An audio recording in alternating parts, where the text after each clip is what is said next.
News for Scotland. It's news where we are. You're listening to episode 2. Coming up are our top stories for this week. That's the week ending the 27th of October. Hugh Stewart here with this week's stories. Do you have a story for us? Get in touch. info@newsforscotland.org. Here's this week's news. And I'll begin with the Scottish COVID-19 inquiry. The inquiry began this week and it's investigating the devolved government's strategic response to the coronavirus pandemic in Scotland between the dates of the 1st of January 2020 and the 31st of December 2022. This independent inquiry will establish the facts, identify the lessons that need to be learned and make recommendations to Scottish ministers so we're better prepared in the future. The inquiry team is led by Senior Judge Lord Brailsford and wants to hear from you. The experiences of Scottish people during the pandemic will be at the heart of the inquiry's work. This week, the inquiry began its first set of hearings with submissions from health bodies and local authorities. Other bodies will speak to the inquiry over the end of October and into the start of November. This is a statutory inquiry, which means it can compel witnesses to attend. The purpose is to assess how well the Scottish Government dealt with this unprecedented health emergency, but it can't compel the Government to do anything, nor can it award compensation. Its reports will be presented to the Health Secretary, Michael Matheson. There's no date given for the end of the inquiry. Scottish citizens may attend the hearings in Edinburgh, though places may be limited. Instead, the inquiry suggests that you watch on the special YouTube channel. Find out more on www.covid19inquiry.scot. And on the Palestine-Israel conflict, First Minister Humza Yousaf has joined faith leaders in Scotland to express a steadfast commitment against all forms of hate crime, bigotry and xenophobia. On Tuesday the 24th, First Minister Yousaf issued a joint statement along with Scotland's Chief Rabbi Moshe Rubin and the Chief Imam Dr. Saeed Razawi and others. They talked of their mutual respect and understanding, recognising our common humanity. They also acknowledged the suffering caused to innocent life as a result of recent events. The statement pointed to the strong interfaith tradition in Scotland and called for a continued commitment for communities in Scotland to stand together in solidarity.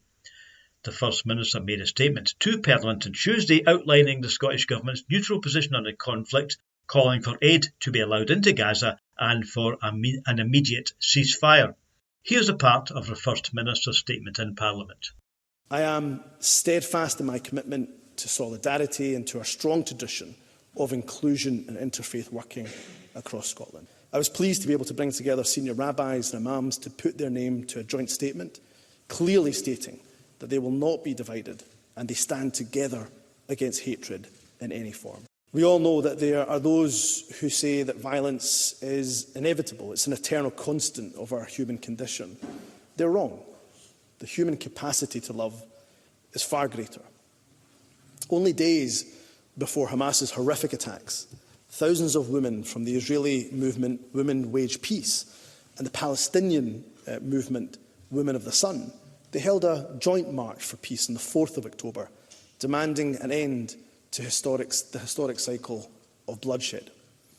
After Hamas's attacks on the 7th of October, Women Wage Peace issued the following statement, and I quote, "Every mother, Jewish and Arab, gives birth to her children to see them grow and flourish, not to bury them. That's why, even today, amid the pain and the feeling that the belief in peace has collapsed, we extend a hand in peace to the mothers of Gaza and the West Bank. It's time that the whole world listens to Women of the Sun and to Women Wage Peace and other voices to reduce armed conflict, to promote equality, to protect the vulnerable, so that humanity can unite to overcome violence and hatred, and so that every mother can see her children grow up safely. Surely that's something that every Palestinian and every Israeli deserves." Presiding Officer, the Scottish Government reiterates our call for hostages to be released, for an immediate ceasefire. OK, so the First Minister is perfectly clear there. The Scottish Government's position is for a ceasefire. For the Conservatives, Douglas Ross made it clear that his party stands with Israel, but also condemns violence on both sides. The UK Prime Minister Sunak also confirmed the other day that the UK's position is in favour of access to vital supplies in Gaza, but is also against a ceasefire.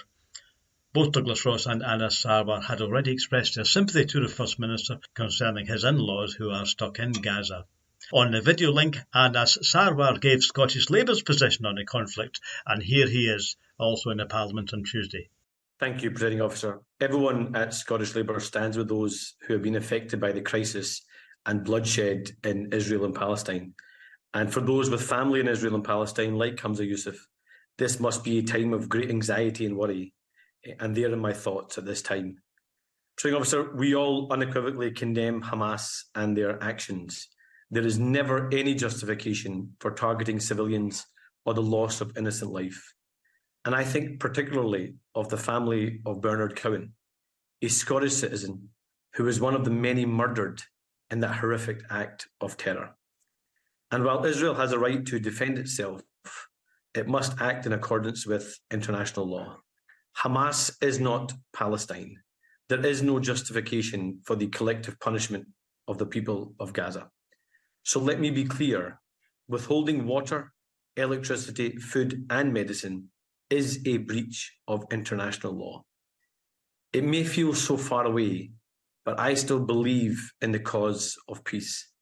And that's why there must be the immediate release of hostages, the immediate opening of humanitarian corridors with the free flow of water, food and medicine, a de-escalation in violence with an end to rocket fire into and out of the Gaza Strip, and finally, a peace process.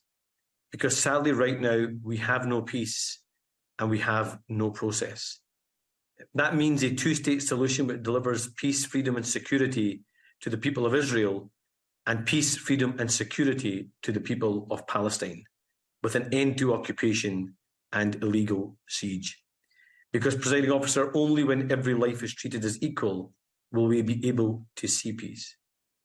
Finally, I know how much this is affecting people here in Scotland. So to Scotland's Jewish, Israeli, Muslim and Palestinian communities, I send my solidarity, love and support.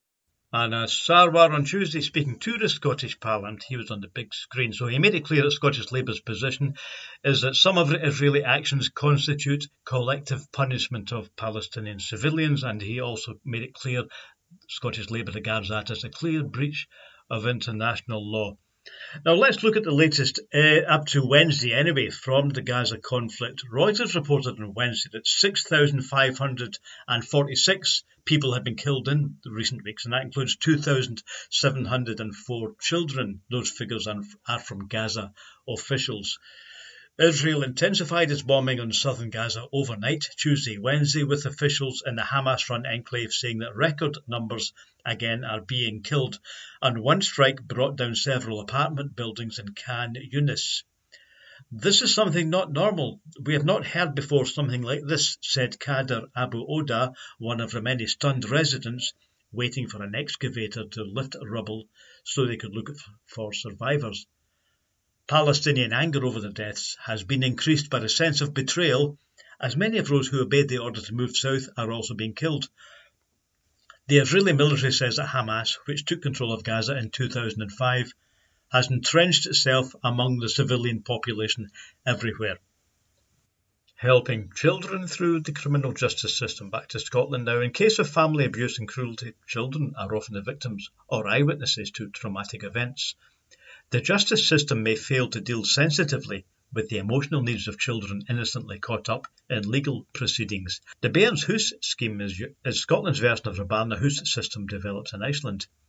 The aim is to help and support children through the justice system and make sure they're not re-traumatised by having to give evidence. Children's Minister Natalie Dawn has announced the 6 successful locations that will be home to Scotland's first Bairns Hoos test sites, including Fife, Aberdeen and the Hebrides.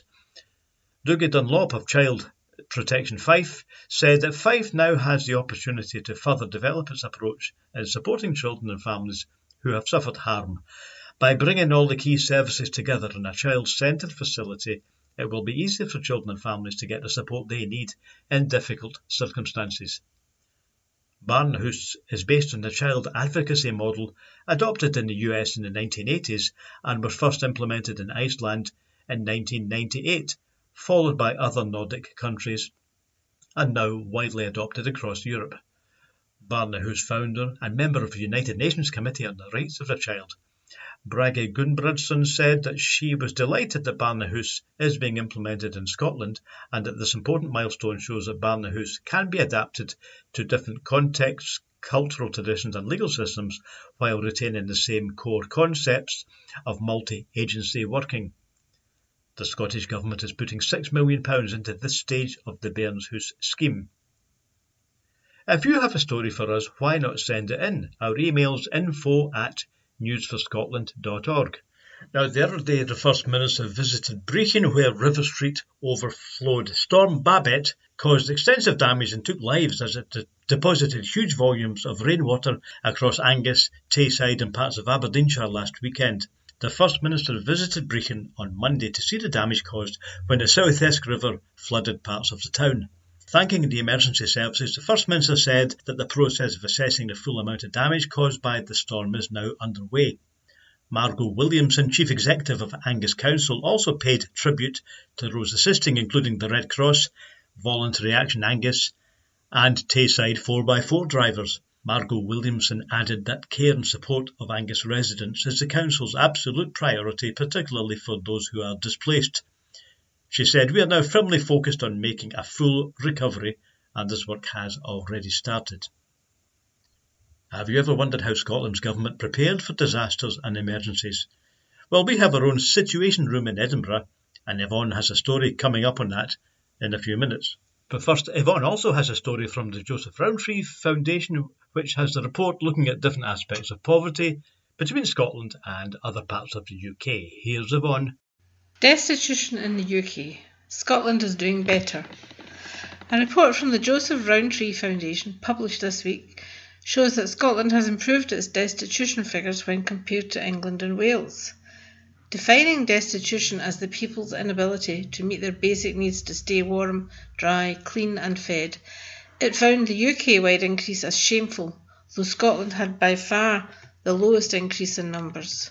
Across the UK, the numbers of people facing destitution has increased by 2.5 times since 2017 to 3.8 million people, including over 1 million children.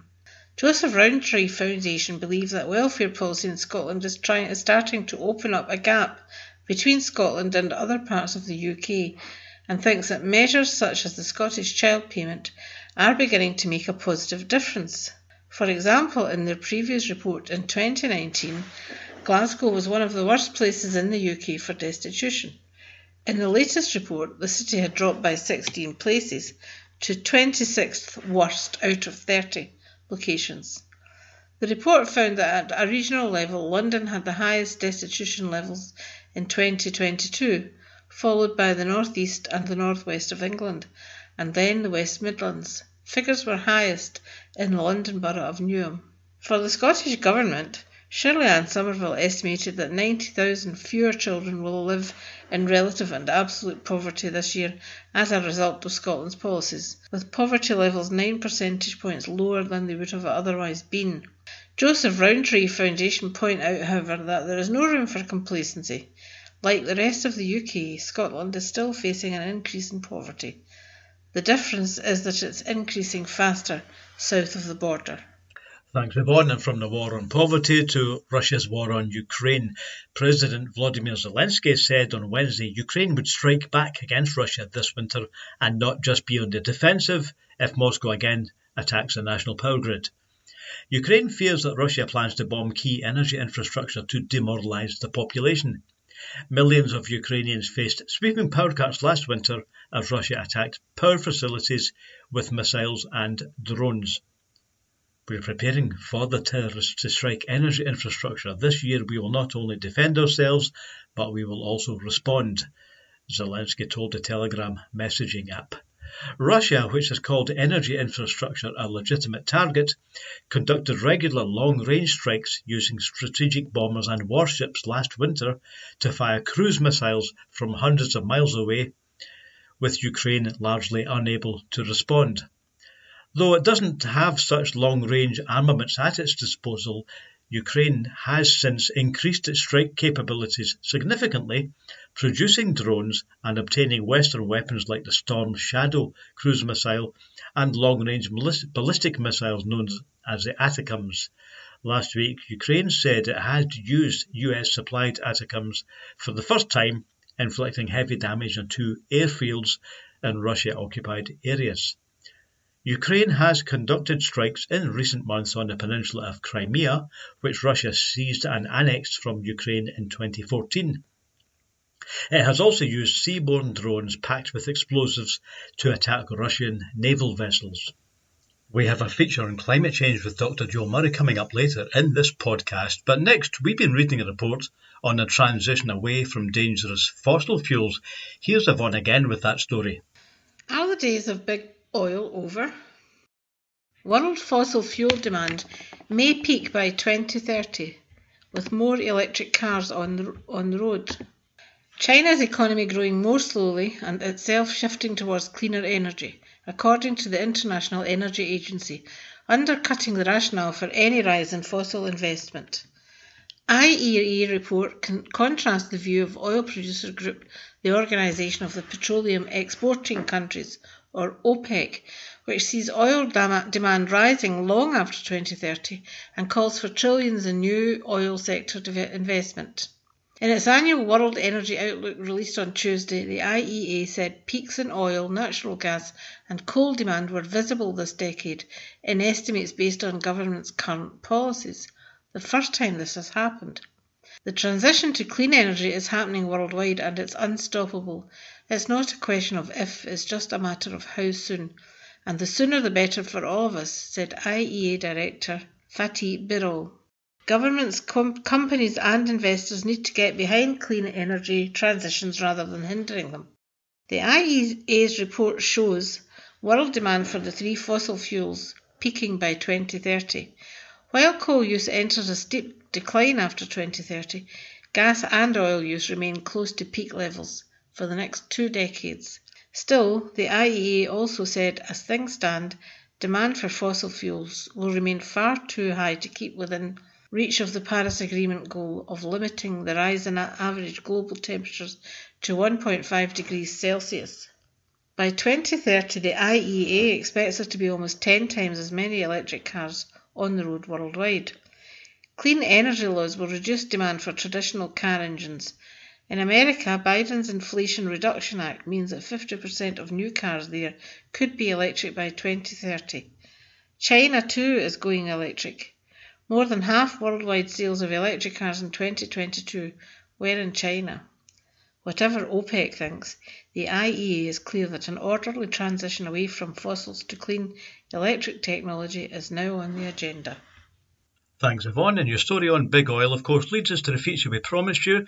Here's Joe Murray on climate change. Hello, I'm Dr. Joe Murray talking to you today on News for Scotland about climate change. For those of you who have not instantly switched off, I will continue.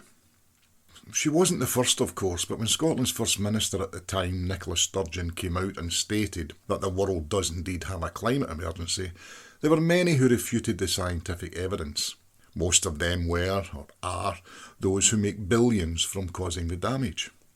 However, the First Minister was not wrong, neither are the kids who have been striking and demonstrating to bring the problem to wider attention. After all, it is their future that we're talking about here. It's beyond time for all of us to acknowledge their pleas and accept that we are putting our children and grandchildren's futures in serious danger. We and recent generations have borrowed from these futures far more than we should have, and we must not leave our grandchildren with a debt that they may not be able to pay. The first thing we need to ask ourselves is, do we seriously believe that all these clever people, scientists with master's degrees and PhDs, have spent their adult lives studying and researching earth sciences simply to tell you lies? So what is climate change? Well, I declare myself at the outset as an ecologist and environmental scientist with a PhD, and for my sins I am also a writer and poet. So for me, all my research in the past convinces me that environmentally things are not as good as they should be. If I'm honest, I would have to say that they're actually becoming quite grave. Things are becoming bad because not enough people are paying attention, and this is likely due to vested interests who cause the problems having no wish to change, and they work very hard to convince enough people that the problem doesn't even exist. So is business as usual, and the money continues to pour into corporate cash drawers. The question to ask is, what price your own existence? So how do you not notice that such a danger is creeping up on you? Well, in relative terms, our world is quite big, and up until recently, changes have been subtle, so most people simply missed them and ignored the warnings. But not earth scientists whose job it is to pay attention and to notice these things. For the layperson it can be confusing. Scientists say this, the media say that. Scientists say one thing and large corporations say the other. Politicians side with money and power and tend to ignore knowledge-based information. Why rock the boat on a good career? And yes, like all human beings, scientists get things wrong. But the vast majority of them at the same time on the same subjects? Well, you need to think about that. I think the layperson should always ask themselves, who stands to gain most from ignoring the warnings? So you know, our world has been warming for 10 or 12,000 years, and global warming is happening as we speak. It would be happening even if we still lived in caves. So what's the problem? Well, the problem is the increase in speed of the change. Why is that a problem? Well, humans do not adapt very quickly, and a huge proportion of humanity live along coasts that will disappear under rising seas as they warm up more quickly. These areas also tend to be very fertile, and their agricultural loss to humanity will be great. Move on or starve. The rapid loss of glaciers is a huge problem too. Glaciers are nature's water banks. We live off the interest that fills our rivers, creates fertile plains in many areas. When they are gone, and lands become barren. Move on or starve. The Earth's nature is a wonderful system that is able to balance itself through many different cycles and by release and sequester systems. What it gives out it can absorb in the same time frame, retaining balance. However, if more waste products are released than it takes longer for nature to absorb, it remains in the systems for longer as pollution, and we all know what pollution is on land, air and water, yes? Humans appear to be interfering in that system, and there are more and more of us every year. There were only 3 billion people living on Earth when I was born in the 1950s. There are around 8 billion people now, with the population still growing. Add to that, our technologies allow us as individuals to consume even more than previous generations. So not only has the population increased, but each person consumes like a much larger person. The laptop you may be listening to me on weighs around, 2 kilograms? However, the manufacture of it is very energy intensive, and that will create around 350 kilograms of CO2. How many laptops are there in your home? How many are in your office? How many do you see in the coffee shops? The production of every 3 laptops you have ever seen emits a tonne of CO2. How many do you think exist in the world right at this moment, or have existed in the past 20 years? So let's look at Scotland and its climate. Scotland is a small country with a population of just over 5 million people. More than half the population lives around the Central Belt. The country has a temperate climate due to the North Atlantic Oscillation, or the Gulf Stream as it's more commonly known, which flows from the Gulf of Mexico along the west of Scotland and north to Iceland. January and February are usually Scotland's coldest months, with average daytime temperatures of 5 to 7 degrees C. It's the exception for temperatures to fall below -5 or -6. Even then, it's usually inland and away from the moderating coastal areas. In recent years, winters have been less severe and show a falling trend in the 20-year mean of degree-day calculations at 15.5 degrees C. It doesn't snow in central Scotland as often as it did when I was a boy. My sledge got a lot of use back then, when runs could be there for many days, or even a week or two. You hardly see a kid on a sledge these days. If so, it's usually for just a day or two, if that. Without being too scientific, let us, as simply as possible, take a look at the situation as it stands. Many people mistake climate for weather, and while they're similar, they're not the same thing. Weather is the day-to-day atmospheric conditions at a location or a region, the temperature, precipitation, rain that is, wind and humidity. Climate is the atmospheric conditions over a location over a much longer period of time. Changes in weather can be dramatic, but changes in climate are usually more subtle. Climate is determined by long-term weather patterns at a location or region by values of certain atmospheric elements. These are Air temperature, humidity, type and amount of cloud, type and amount of precipitation or rain, air pressure, wind speed and direction.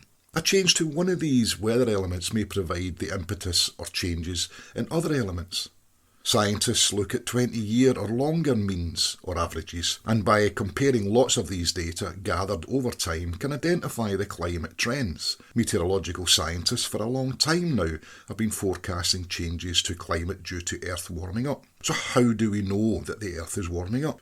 Well, no one disputes that. We all know of the greenhouse effect. The dispute is what is causing this effect to be enhanced. But let's look at the greenhouse effect. What is it? In 1824, the Frenchman Jean-Baptiste Fourier predicted an atmospheric effect which keeps the mean temperature of the planet higher than it would normally be.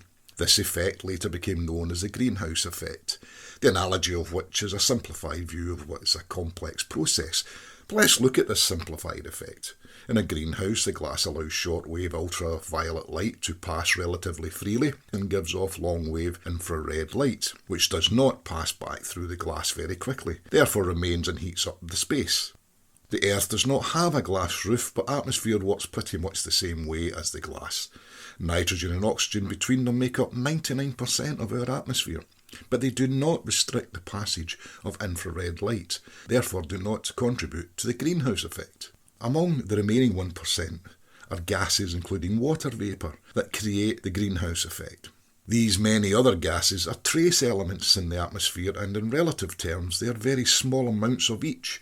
Carbon dioxide and methane and some other gases make it difficult for heat to escape, so the planet heats up. So let's look at a little of the science. The natural gases in the atmosphere affecting the greenhouse balance are, as I've said, carbon dioxide, water vapour, ozone. Others contributing gases are methane, nitrous oxide, sulphur hexafluoride and chlorofluorocarbons, which we all know which have been affecting in the past the ozone layer.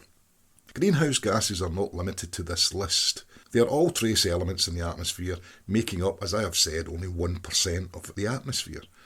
The greenhouse effect is not a bad thing.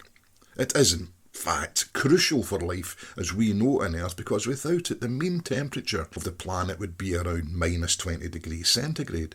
The planet would be like a snowball, far too cold for life as we know it. 1 or 2 degrees of a rise in today's mean temperature of 15 degrees may not sound like much, but the little ice age that affected Europe from the 14th to the 19th centuries was caused by only 1 degree drop in the mean temperature. So it doesn't take an awful lot to change things. And it all has to do with the amount of energy reaching the Earth from the Sun and how much of it is radiated back into space via the albedo effect, which is the reflection of the Sun's energy from clouds, ice fields, deserts, etc. The albedo reflects around 29% of all solar energy in the ultraviolet range. When it reaches the surface of the Earth, most of this energy is radiated back in the infrared range. Some of it is trapped by the greenhouse gases on its way out, and that heats up the planet. Otherwise we would be freezing. The total quantity of solar radiation that hits our atmosphere, known as the solar constant, is 1.37 kilowatts per metre square. That means that 174 terawatts, or 174 trillion watts of solar energy strikes the Earth every second, and that's 10,000 times our total annual demand for energy. And it's all free. We tend to think of the atmosphere as huge and difficult for us to do much damage to. But let's have a look at that. Not counting the exosphere and the thermosphere, the official thickness of our atmosphere is approximately 100 kilometres, and most of that is in the troposphere, which is the lowest part of the atmosphere, which is about 12 kilometres above the surface of the Earth. However, and this is the important bit to remember, the part of the Earth's atmosphere in which we can live comfortably extends up only 3 kilometres from the surface, and for good reasons not much lives above that height. So the ribbon of air that we live in is only 3 kilometres thick. Relatively speaking, if the Earth was a 1 metre diameter ball, the bit of the atmosphere that we need to live in would only be as thick as a piece of writing paper. So imagine a ball that's 1 metre in diameter, and the little ribbon of air that we live in would be the thickness of a little bit of paper. And that's not a lot. And in real terms, 3 kilometres isn't much at all for billions and billions of living organisms on this planet to get essential air and water from. It is very thin, it is very fragile. So let's look at other causes of creating global warming, which follows on to climate change. The manufacture of laptops aside, as we've spoken about, have you ever noticed that when you burn a tank of petrol in your car, nothing of it is left except fumes? That's because all of your fuel, when burnt by the engine, is exhausted to the atmosphere. The average weight of a family car is 1.5 tonnes.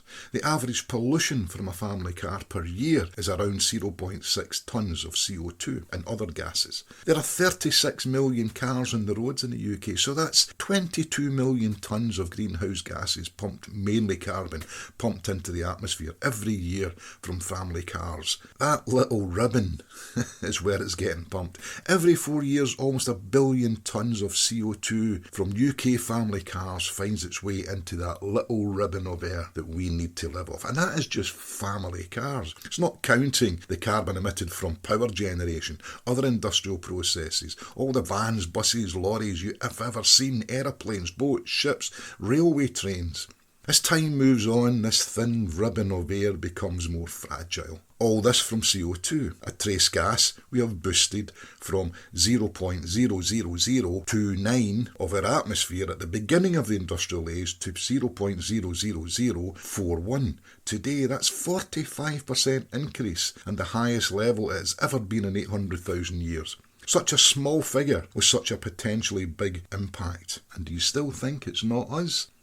All that said, all is not lost. It's taken a long time to get us to where we are, but we know by looking at some of the things we did to stop damage before in the atmosphere that in relative terms we were able to fix the problem. We can still do that, but we cannot do that unless we cease to do a lot of the things that we're doing today.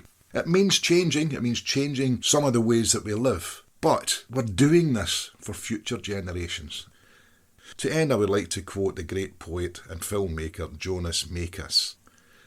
In the end, civilizations perish because they listen to their politicians and not to their poets. Make of that what you will. This is Dr. Joe Murray handing you back to Hugh in the studio. And thanks, Joe. That was fascinating and a bit worrying. Now, it looks like we might have more disasters like Storm Babette. So how does the Scottish Government deal with emergencies of various kinds? We're back to Yvonne again. If you've watched The West Wing, or indeed any American disaster movie, you'll be familiar with the Situation Room, the place where the President and his chief advisors from various organisations, military, intelligence, medical and emergency services, meet to discuss and react to any urgent situation which requires an immediate and appropriate response. Indeed, it was in the Situation Room that President Barack Obama watched the killing of Osama bin Laden by American Special Forces. The Scottish equivalent is known as the Resilience Room, which is situated at Scottish Government HQ St Andrew's House. Although there are alternative venues around the country, in Westminster, the Comparative Committee is commonly known as COBRA. As you will know, one of the most recent situations which has required a significant and wide-reaching response in Scotland has been Storm Babette, the impact of which is still being felt by many in the northeast of Scotland, especially in areas such as Brecon, Stonehaven, Montrose and elsewhere in the region. The impact brought severe flooding, causing landslides and road closures, which affected road, rail and air traffic and impacted on power supplies, with trees often coming down bringing power lines with them. The Resilience Room was activated to ensure that government ministers were kept abreast of developments in the handling of these various situations, being advised of progress and making decisions about the nature of the response. One of the earliest and most dramatic interventions by this committee was prompted by the terrorist attack on Glasgow Airport in 2007, and those of us now using the airport will be aware that a cordon has effectively been placed around the airport buildings to minimise the risk of a similar act in the future. With weather, of course, there is no simple and easy way to prevent the impact of major storms. Nature is much stronger than any government committee. However, the role of the Resilience Committee is to mitigate as far as possible the worst of the impact. Many of the places regularly affected have flood defences and local resources, such as the availability of sandbags and other tools, to attempt to prevent water ingress and damage to property. But of course the force of water can overcome many of these barriers, and often it is in the aftermath that the authorities have to contend with people temporarily homeless or jobless as a result of such damage. I have used the example of storm conditions here, but at the other extreme we have had many forest fires during hot and dry weather. And of course the government must provide an adequate response to these situations as well. The committee was also instrumental in Scottish Government handling of the COVID pandemic, and already we are becoming increasingly aware of cyber security issues, another area for this committee to deal with. In essence, this committee is reactive and actively operates only under specific conditions. However, its members are kept aware of potential threats and issues on a regular basis. It is usually attended by the First Minister and other senior cabinet members, civil servants, representatives of the emergency responders and other organisations whose role is vital to the health and well-being of the nation. Thanks, Yvonne, and here's Jeanette Hill. Came back to Red Clydeside just before the vote to regain what was lost from some Bank of England notes. A heart blue with passion and enthusiastic youth who could hear the river calling and the beautiful truth. Raise a cheer for our Red River in this country of the north, with its green glacial valleys, its hills and its lochs. And it's in this river city that I can feel the hope for a better way of life for ordinary folk. And that's Jeanette Hill. I expect, like me, you were disappointed when Scotland didn't get the Eurovision Song Contest. However, Glasgow is featuring such a contest next month to celebrate the 100th anniversary of John Maclean, the Glasgow school teacher who campaigned against World War I. There's a songwriting competition for John Maclean, and that song's in it. Here's Jeanette Hill. We often celebrate the left history of our river city Glasgow, and yet the original Red Clydesider, the revolutionary school teacher John Maclean, still has no statue to celebrate his life and works in Glasgow. Celtic Connections, the January Music Festival taking place in Glasgow, will celebrate Maclean this year with a concert featuring Billy Bragg, Eddie Reader and Corinne Polwart, organised by Henry Bell, who has written about Maclean. I first heard about him in a song, the John Maclean March, by the great Scottish academic and songwriter Hamish Henderson. A song which celebrates John coming home to Glasgow from one of his stints in Peterhead Prison. He was in the prison for voicing his disgust at the wanton murder of Scottish and indeed all working people in the First World War. For his outspoken opposition to the slaughter, he was arrested for sedition. Peace and justice was his demand, and a call for the Scottish Socialist Republic, as Hamish celebrates in his song. It's awe-inspiring to hear how popular he was in this great political Scots ballad. Henderson, like Maclean, had become disillusioned by war, by his own experiences in World War II. And in his song, Freedom Come All Ye, he expresses a hope to see no more Scottish squaddies fighting foreign wars. For future generations like myself, this song brought the great Maclean to life. I feel with current areas of the media, with their depiction of war, almost glorifying it some, his calls for justice and peace are as relevant now as they were then. The picture the song paints is his ideas were very popular across the working class areas of the whole city, such as the Gorbals and Springburn mentioned in the song. And large crowds of people gathered in Glasgow Green to say that they appreciated his sacrifice which he suffered in prison, and the whole city seemed to be saying they were here to listen to him speak. His ideas against the brutal capitalist war machine and the treatment of people in factories and shipyards and mines was popular, according to the song. And as a young socialist in the early 80s of Thatcher's Britain, it was an uplifting revelation to hear this song and to hear the story of the first Red Clydesider. It will be the centenary of his death on St Andrew's Day, the 30th of November in 2023. And on this day, Pollockshaw's Borough Hall will hold the finale for a songwriting competition organised by Fraser Bruce to celebrate the Scottish revolutionary who inspired so many others. Maclean was indeed a Southsider, and the Borough Halls have a great significance in his life. He held classes there in Marxism for workers. Jerry Cairns, a writer and historian who has produced books on John Maclean, supports the competition, and he has said, "It is the centenary of the Clydeside socialist and Scottish folk hero. He was a teacher by trade and a teacher of Marxian economics to the working class. Imprisoned 5 times, primarily for his stand against the First World War, he was honoured by Lenin as an honorary president of the Soviet Republic and the first Soviet Council in Scotland. Latterly, he championed the Scottish Workers' Republic. He died on the 30th of November 1923 of pneumonia. He famously gave his overcoat to a West Indian friend, Neil Johnson. He is remembered in song on this 30th of November. Heats for the competition will be held on Sunday afternoons on the 5th and the 11th and the 19th of November at Lynch's Bar in Glasgow's famous Barrowlands. The competition has been hugely successful, with 24 entries making it to the heats.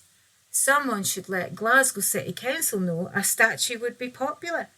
But then again, as the man was known for not holding with pride or pomp, as Henderson refused the OBE, maybe Maclean would refuse a statue. Like his overcoat, he would perhaps want the money given to feed people who are poor or indeed to go to the homeless in the city. I do think, however, it would be a good idea for Celtic Connections concert, which is happening in January, to have the winning song sung on the stage. A nice wee link with the grassroots folkies and lefties who are supporting this man. The press release for the event includes the following. The Red Clydesider John Maclean marches on in a new songwriting competition to mark the 100th anniversary of his death. The spirit and legendary Red Clydesider John Maclean is being kept alive exactly 100 years after his death through the launch of a new national songwriting competition. Folk hero and political activist Maclean was a thorn in the side of the Scottish establishment with his nationalist and communist stance in support of the working classes during the early parts of the 20th century, and thousands of Glaswegians lined the city streets to pay their respects to his coffin as it passed in December 1923. Now great John Maclean will be the focus for songwriters from across the UK as they vie to become the prestigious first ever songwriting champion in his name. Entries have been received from throughout Maclean's native Scotland, as well as Ireland and England, and organisers have arranged knockout heats in the run-up to the final on St Andrew's Day, November the 30th. Event organiser, folk singer Fraser Bruce, said the competition had struck a chord for those who appreciated the life and work of Maclean, as well as folk artists who valued his status as a hero of the people. We've invited people to submit original songs with focus on Maclean or his legacy, explained Fraser. He was a man with many strings to his bow and a rich source of material for creative writers. All we ask is that songwriters reflect some aspect of Maclean's life through their lyrics. As a communist and ardent supporter of Scottish independence, Maclean was not the most popular man among Scotland's business hierarchy, said Fraser, especially around the shipyards of the Clyde. He wanted to create a much better standard of living for the working classes. He also stood against World War I, where so many young people were dying for what he considered to be a totally unjustifiable cause. He saw what was happening in Ireland and he wanted to achieve the same thing for Scotland, independence from England, explained Fraser. Indeed, politicians and business leaders alike were so concerned about his inflammatory activities that they ended up locking him away in Peterhead jail for a few years to keep him out the way. Fraser Bruce said they were very impressed by the standard of entry for the songwriting competition and said judges faced a difficult challenge. Entries in each heat will be judged in advance by a panel of 6 all either politically aware of Maclean or professional musicians. Each round will also be judged by the audience on the day and the scores combined to identify the top 3 from each heat to go forward to the final. For further information and for tickets, you can email Fraser on fraserbruce00@gmail.com. So that's fraserbruce00@gmail.com. And if I was you, I'd get in there quick because obviously tickets are going to sell out for the 30th of November finale at Pollokshaws-Borough Hall. And it's in this river city that I can feel the hope for a better way of life for ordinary folk. And that's Jeanette Hill there singing and talking about the John Maclean Songwriting Contest. That's it. Thanks for listening. This is edition 2 News for Scotland. I'm Hugh Stewart. There's 4 of us here in Glasgow, myself plus Yvonne, Jeanette and Dr. Joe Murray. So why don't you get in touch? We want people from all the areas of Scotland. Is there something we should be talking about? Have you got a song or a poem you want in? Well, send it to us. info@newsforscotland.org. And this is Hugh Stewart signing off. See you later.